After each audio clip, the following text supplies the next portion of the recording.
சைதாப்பேட்டையில் நடைபெற்ற தேர்தல்களில் இந்த தேர்தல் என்பது முற்றிலும் வித்தியாசமாய் மக்கள் மிகப்பெரிய அளவில் மாண்புமிகு தமிழ்நாட்டின் முதலமைச்சர்களுக்கு ஆதரவாக இருப்பதை உணர முடிகிறது.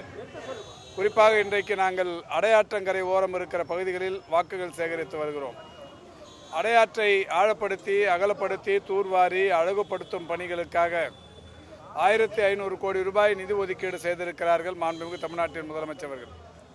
அதற்கான ஒப்பந்தங்கள்லாம் விடப்பட்ட நிலையில் அடையாற்றங்கரை ஓரம் இருமருங்கிலும் இருக்கிற குடிசை பகுதி குடியிருப்புகளை மறுகுடியமர்வு செய்திட வேண்டும் என்கின்ற வகையிலான அந்த திட்டத்தின் அடிப்படையில் சைதை தொகுதியில் இருக்கிற மக்களின் சார்பில் மாண்புமிகு தமிழ்நாட்டின் முதலமைச்சரிடத்தில் ஒரு வேண்டுகோள் விடுக்கப்பட்டது.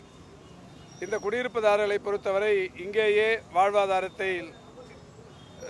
வாழ்வாதாரத்தை மெயின்டைன் செய்து கொண்டிருப்பவர்கள்.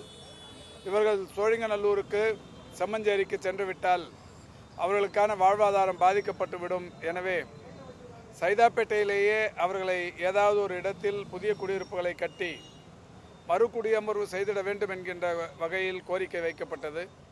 மாண்புமிகு தமிழ்நாட்டின் முதலமைச்சர்கள் அவருடைய கோரிக்கையை ஏற்று அவர் தமிழ்நாட்டின் தாயுமானவர் என்பதை மீண்டும் நிரூபித்திருக்கிறார்கள்.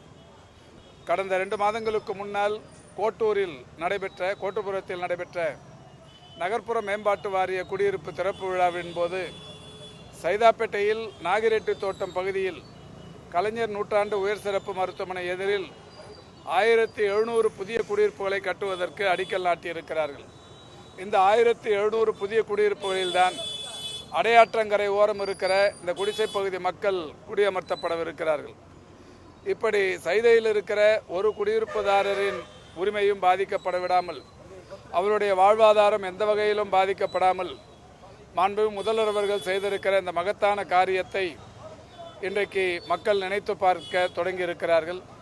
அந்த வகையில் மக்கள் நாங்கள் செல்வதற்கு முன்னால் 6 மணிக்கு நாங்கள் வாக்கு கேட்க வருகிறோம் என்று தெரிந்து அவர்கள் 5 மணிக்கு அவர்களுடைய வீட்டு வாயில்களில் உதயசூரியன் கோலமிட்டு உதயசூரியனுக்குத்தான் எங்கள் வாக்கு, மீண்டும் தமிழ்நாட்டின் முதலமைச்சராக முத்துவேல் கருணாநிதி ஸ்டாலின் தான் வர வேண்டும் என்று கோலமிட்டிருப்பதை சாமியார் தோட்டம் அபித்கால்